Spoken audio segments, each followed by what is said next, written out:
Mahakama ya Hakimu Mkazi Lindi imemhukumu Alhamisi Mbelenje mwenye umri wa miaka 30, mkazi wa kijiji cha Makonde, kata ya Mtama, wilaya Lindi, kifungo cha maisha gerezani baada ya kupatikana na hatia la kosa kumlawiti mtoto wa kiume mwanafunzi wa darasa la 4 mwenye umri wa miaka 8. Hukumu hiyo imetolewa katika kesi namba 15000 ya mwaka 2025 na hakimu wa mahakama hiyo Subira Mukarobo baada ya mahakama kumtia hatiani mtuhumiwa huyo. Upande wa jamhuri uliwasilisha mahakamani mashahidi 6 pamoja na vielelezo vitatu uliongozwa na Moffat Set.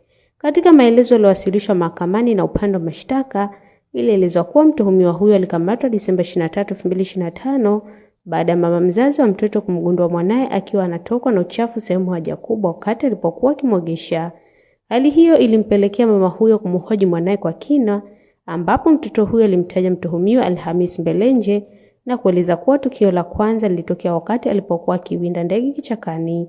Aidha, upande wa mashtaka ulieleza kuwa tukio la pili lilitokea wakati mtuhumiwa huyo alipomfanyia vitendo hivyo mtoto huyo kando ya mto Lukuredi uliopo pembezoni mwa kijiji hicho.